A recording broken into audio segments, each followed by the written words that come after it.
इस तीसरे आदमी की पहचान होनी चाहिए कि जो न रोटी बेलता है न रोटी खाता है बल्कि रोटी से खेल रहा है। जो तीसरे आदमी का ही षड्यंत्र है कि बहुजन बिरादरियां न एकजुट हों। जिस सोच को लेकर के मान्यवर साहब चले थे, जिस सोच को लेकर के बाबा साहब चले थे, सबके अंदर छोटी मोटी कमी थी, लेकिन उन कमियों पर काम किया गया है। कंटिन्यूअस नीतीश जी के प्रयासों से और जो है लालू जी के प्रयासों से संभव हुआ। मैं उस समय की जो कांग्रेस की नीतियाँ थीं वो जनपक्षीय नहीं थी, इसलिए कांग्रेस का विरोध। आज बीजेपी की नीतियां जनपक्षी नहीं है, इसलिए बीजेपी का विरोध है। तो ये मामला नीति और नियति का है, नियत का है, नियति नहीं नियत का है। क्या सपा के अंदर लोग नहीं चाहते कि सपा अगर पीडीए की बात कर रही है तो बहुत खुशहाली की बात है, बहुत अच्छी बात है कि जो है कोई पिछड़ा, दलित, अक़लियत और आदिवासी की खुल करके वकालत कर रहा है। मतलब जितने बिखरे हुए दल हैं उनको बिना एकजुट किए हम नहीं हरा पाए।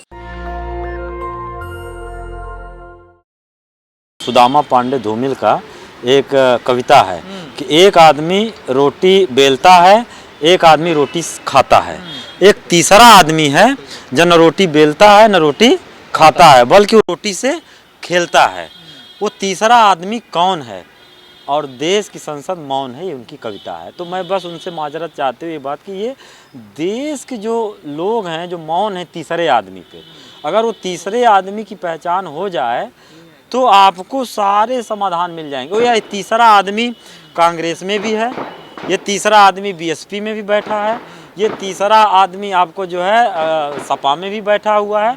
इस तीसरे आदमी की पहचान होनी चाहिए कि जो न रोटी बेलता है न रोटी खाता है बल्कि रोटी से खेल रहा है। कल अखिलेश यादव ने अपनी बैठक में कहा कि कोई भी नेता या विधायक कोई भी बहन जी पे टिप्पणी ना करे, टीका टिप्पणी ना करे, तो क्यों कहना पड़ रहा उनको आखिर? वो तो यहाँ तक भी कहा है कि हम सबको बहन जी का सम्मान करना चाहिए।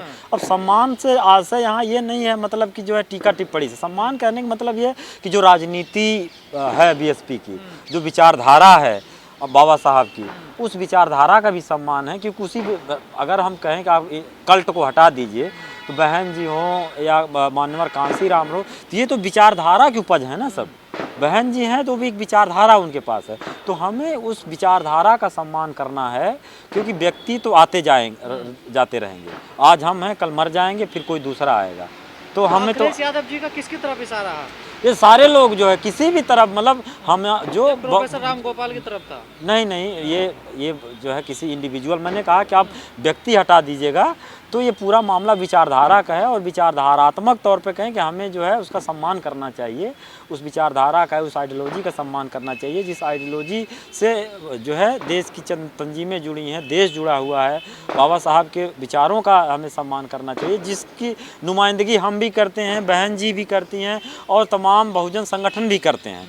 तो कहने का मतलब है कि सम्मान होना चाहिए। सम्मान का मतलब होता है कि हमें उस सोच का सम्मान करना चाहिए जिस सोच को लेकर के मान्यवर साहब चले थे, जिस सोच को लेकर के बाबा साहब चले थे, ये सोच की बात है।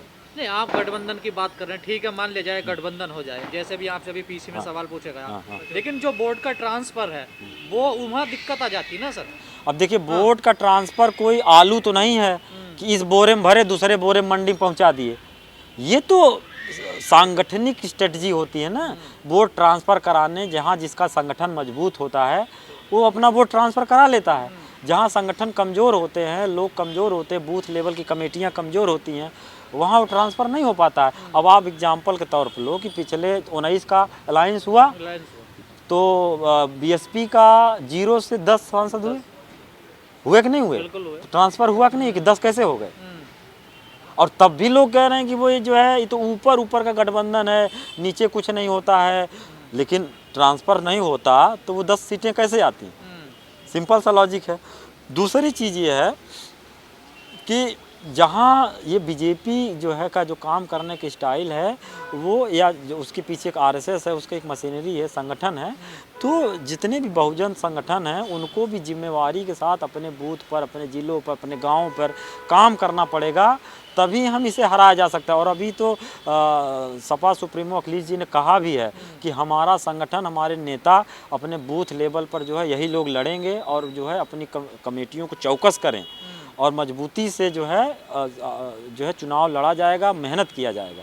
इसमें कांग्रेस की कहीं कोई कमी नज़र आ रही है कि इंडिया अलायंस में?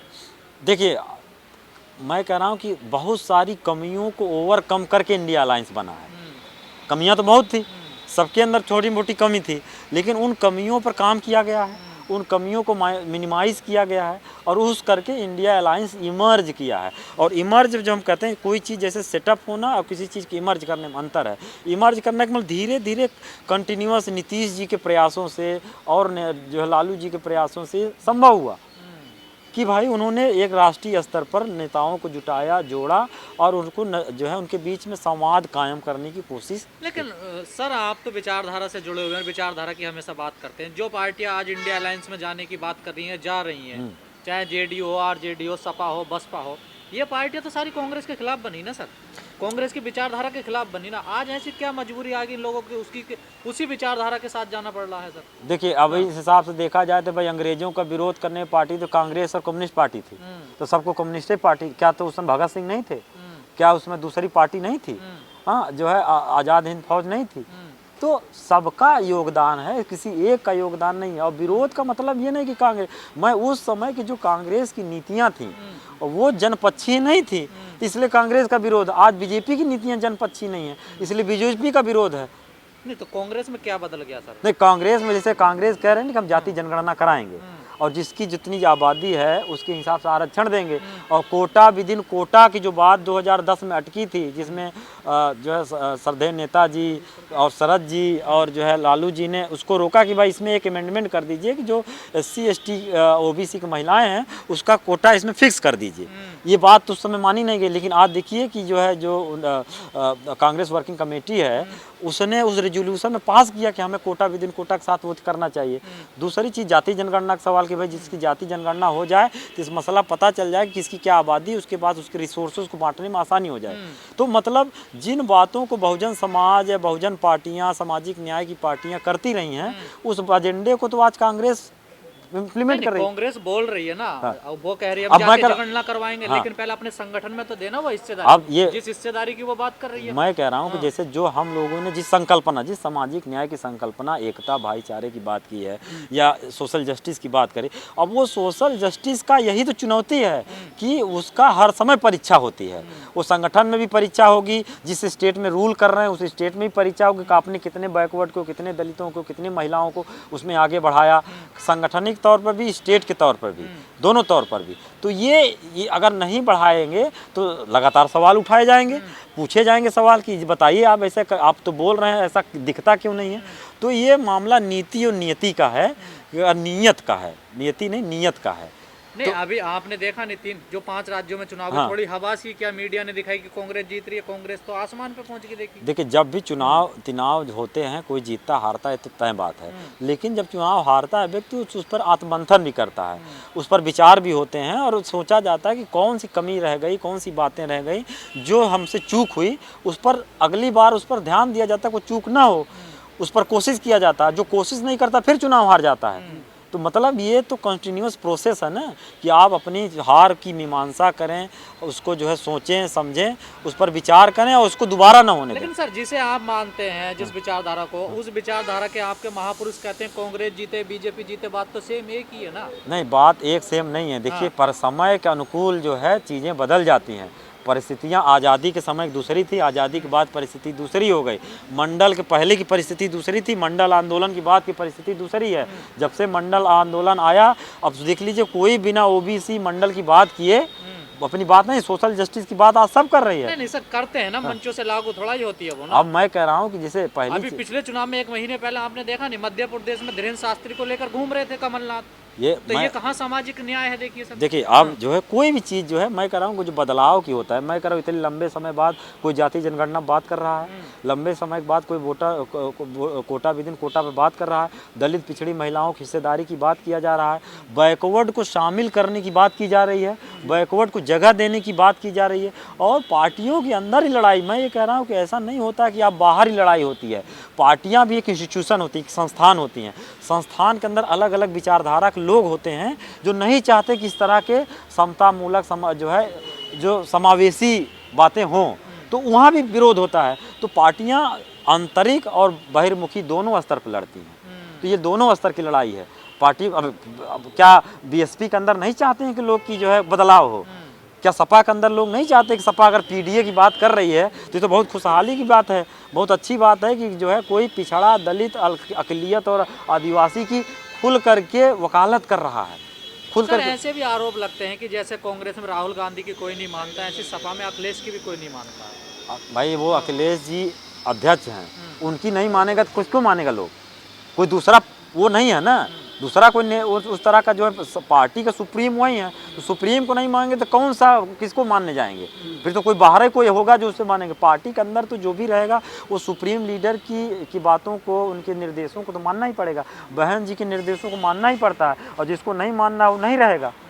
मतलब जो है ये तो क्या बगैर बहन जी के अधूरा है ये जो इंडिया अलायंस है? हर मतलब जगह ऐसा जो है बहुजन कार्यकर्ता भी मान रहे हैं, सिविल सोसाइटी के ग्रुप भी मान रहे हैं, और जो है पॉलिटिकल पार्टी में जो काम करने वाले अलग अलग कार्यकर्ता हैं उनकी भी अंतःकरण में ये बात चल रही है कि ये चीज़ें हों ऐसी।